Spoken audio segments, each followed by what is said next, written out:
안녕하십니까. 종신대학교 신학대학원 명예교수 박용규입니다.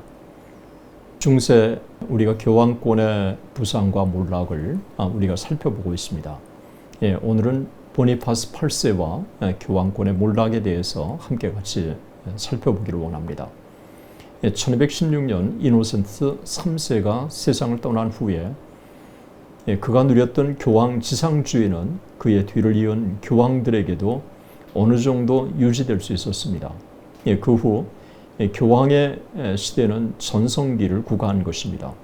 비록 후임 교황 모두가 그와 같은 권세를 유지할 수 있을 만큼 뛰어난 인물들은 아니었지만 이노센트 3세 이후에 그동안 구축해온 강력한 교황권과 교황 지상주의는 한 세기 동안 유지될 수 있었습니다. 역사가들은 그와 같은 교황의 권세를 마지막으로 누린 인물이 보니파스 8세로 평가를 합니다. 보니파스 8세를 끝으로 교황권은 쇠퇴의 길로 접어들기 시작한 것입니다. 왜 이와 같은 일이 발생했을까? 이 부분을 우리가 이해하기 위해서는 13세기 유럽의 시대적 환경을 이해해야 합니다. 13세기 유럽은 놀라운 변화를 겪기 시작합니다. 그 중에 하나가 그동안 중세 사회를 강력하게 지탱해온 봉건제도가 서서히 시들어가고 국가제도가 생겨나기 시작합니다. 그러면서 왕들이 차츰 강한 세력으로 등장하고 제후들은 상대적으로 점차 힘을 잃었습니다. 그러면서 각국의 백성들은 자신들의 국가를 통해 보호받기 위해서는 국가적 단결이 이루어져야 할 필요성을 자각하기 시작했습니다. 이와 같은 분위기는 국가적인 야망을 부추겼고 자연히 강력한 국가가 형성되기 시작한 것입니다. 국가주의는 봉건체제의 종식을 촉진시켰을 뿐만 아니라 하나의 황제와 하나의 교황 밑에 하나의 국민이라고 하는 중세의 이상이 종말을 고하도록 만들었습니다. 그 결과 당시 국민들 가운데는 자신을 한 특정 왕국의 신민이나 한 국가의 시민으로 생각하는 사람들이 점점 더 증가한 것입니다. 국가는 강력한 세력으로 점점 더 부상하고 반면에 교회는 세속화와 도덕적인 타락으로 점점 더 국가와 사회를 선도하는 중심 세력에서 멀어지면서 영향력을 잃어간 것입니다. 모이어의 지적대로 그리해서 성직매매가 다시 성행하고 인척관계와 파벌에 따라서 모든 일을 처리하는 경향이 점점 증가하고 교황을 위시해서 가장 낮은 교직자에 이르기까지 돈을 모으는 일에 정신이 팔린 것입니다. 정당한 윤리적인 원칙과 도덕적인 제재가 없기 때문에 형편없이 이 도덕이 무너져 내린 것입니다. 국가의 힘이 강해졌고 교회는 점점 더 사회를 이끌어가는 구심점에서 이탈되는 상황이 벌어진 것입니다. 자연히 교황권은 도전을 받게 되고 그 결과 교황권이 급속하게 약화될 수밖에 없었습니다. 자연히 교황직이 국가를 초월한 성직이라고 하는 관념은 실효성을 상실하게 되고 군주들 가운데 교황직을 정치적인 목적에 이용하려는 자들이 생겨난 것입니다. 당시 프랑스와 영국 사이에는 100년 전쟁이 한참 진행되고 있었는데 교황이 대부분의 세력을 지배하고 있었고 영국과 영국의 동맹국들은 교황직에 반대하는 경향이 두드러지게 나타나기 시작한 것입니다.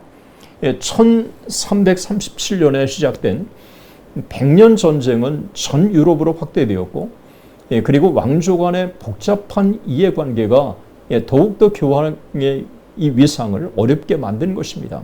그나마 100년 동안 교황권의 위상을 유지할 수 있었던 것은 이 강력한 사회적 영향력을 행사하는 도미니크 수도단과 프란시스 수도단이 교황의 든든한 후원자들이 되었기 때문에 가능한 일이었습니다. 그러다가 결국 보니파스 8세가 교황에 오른 1294년부터 불과 10년 만에 교황권이 쇠퇴의 길로 접어드는 전환점이 됩니다. 80세의 교황에 올라 어느 교황보다도 성대한 대관식을 거행하고 교황에 오른 보니파스 8세는 1세기 동안 상당한 교황권의 위상이 변화를 맞았음에도 불구하고 이노센트 3세가 이룩한 것보다 더 높은 이 세계적인 지상권을 주창을 합니다. 모이어는 이것을 너무도 적절하게 이렇게 평가를 했습니다. 보니파스 8세는 거의 1세기 전에 이노센트 3세가 성취해 놓은 것보다 더 높은 세계적 지상권을 주장하려고 결심하였다. 그는 이 야망을 달성하려는 의욕으로 불타올랐다. 초기의 교황 특사들처럼 그는 유럽의 모든 나라의 통치권을 친히 배워 알았다. 그리하여 로마 제국은 전에 가졌던 세력을 많이 잃어버리고 프랑스는 교황의 권위를 충실히 옹호하고 있음을 알았다. 그리고 각국에 있어서 교직자들이 많은 재물을 차지하고 있으며 어떤 나라에서는 실제로 영토의 반 이상이 교직자의 손에 들어 있었다. 수도사들과 특히 걸식 수도사들은 훌륭한 상비군이 되어서 교황이 유럽에 있어서 가장 중요한 지위를 유지하도록 방비하는 수비대가 되어 있다는 사실을 알았다. 이 모든 징조를 자기에게 유리하게 본 보니파스는 원근을 불구하고 모든 나라와 왕들로 하여금 자기의 뜻과 권위에 복종하도록 만들겠다고 결심하였다. 그가 이와 같은 대담한 결심을 한 것은 자기는 지상에 있어서 그리스도와 하나님의 대리자라고 생각하고 있었기 때문에 그렇다. 모이어가 아주 날카롭게 지적한 것입니다.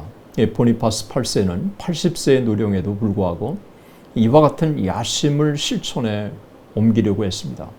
그러나 처음부터 그의 야심과 계획은 빗나가고 말았습니다. 막대한 교회 재산을 가지고 있는 교회의 세금을 면제받기 위해 그는 교회의 세금을 금지하는 교서인 평신도 교직자를 발표합니다. 그러나 영국과 프랑스의 왕들과 귀족들이 이를 강력하게 반대합니다.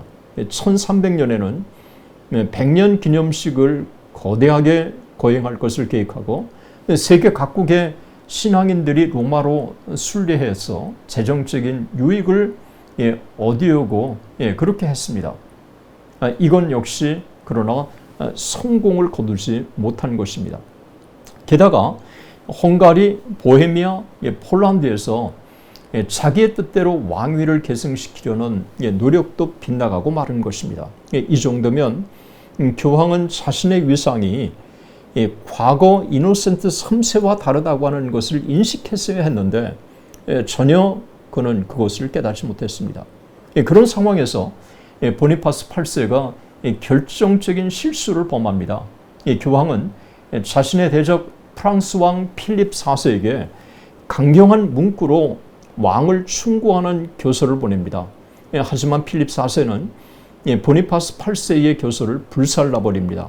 그러자 교황 보니파스 8세는 1302년에 신성의 일치라고 하는 유명한 교서를 발표합니다.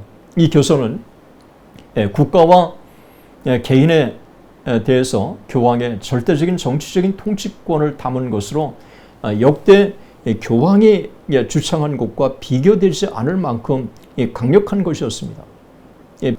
프랑스 필립 4세는 국가에 관한 문제에 있어서 교황의 주장을 받아들일 수 없다고 거부했고 이에 교황은 그에게 파문과 금제의 교서를 발표합니다.